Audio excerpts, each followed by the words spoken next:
Hello అండి. ఈరోజైతే నేను స్నాక్స్‌లోకి లడ్డూలైతే ప్రిపేర్ చేస్తున్నాను అనమాట. రెగ్యులర్‌గా ఏదో ఒక లడ్డు ఉండాల్సిందే. చేతన్‌కైతే ఈ లడ్డూలు తినడం బాగా అలవాటైంది. అండ్ మాకు గూడా చాలా టేస్టీగా, ఇష్టంగా అనిపిస్తున్నాయన్నమాట. అందుకే 4, 5 డేస్‌కి సరిపడా ఒకసారి చేస్తూ ఉన్నాను. సో, అలా తినాలనిపించిన ప్రతిసారి స్వీట్‌గా ఇలా తింటే బావుంటది కదా! హెల్తీగా కూడా ఉంటది. అండ్ అలాగే బడ్జెట్‌లో మంచి ప్రోటీన్ లడ్డూస్ అనమాట ఇవైతే. నేను ఈసారి అయితే నువ్వులు, పల్లీలు కలిపి చేస్తున్నాను. ఒక్కొక్కసారి ఒక్కొక్క కాంబినేషన్‌లో చేస్తుంటాను. ఎందుకంటే ఎప్పుడూ ఒకేలా చేస్తే బోర్ కొడతది కదా! సో, అందుకని కాకపోతే పల్లీలు, నువ్వులైతే మెయిన్ ఇంగ్రీడియంట్‌గా వాడతాను.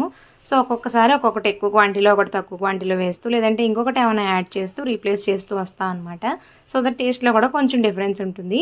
సో, ఫస్ట్ అయితే పల్లీలు, నువ్వులు డ్రై రోస్ట్ చేసుకొని మంచిగా పౌడర్‌లా మిక్సీ పట్టేసి, బెల్లం తురిమి యాడ్ చేస్తున్నాను. ఈ బెల్లం కుందే టేస్టీగా అనిపించింది నాకు బెల్లం పౌడర్ కన్నా. సో, అదంతా కలిపి మళ్ళీ ఒకసారి మిక్సీ పట్టుకుంటే లడ్డూ చేసుకోవడానికి వీలుగా నువ్వులు, పల్లీల్లో ఉన్న ఆయిల్ రిలీజ్ అయ్యి చక్కగా రెడీ అయిపోతుందనమాట. దీన్నంతా ఒకసారి మంచిగా కలుపుకొని ఇప్పుడు లడ్డూలు చుట్టేసుకోవడమే. చాలా ఈజీగా అయిపోతుంది. క్విక్‌గా ఒక హాఫ్ అన్ అవర్‌లో చేసేసుకోవచ్చు. కాకపోతే ఈ నువ్వులు, పల్లీలు చల్లారడానికి కొంచెం టైం పడుతుంది.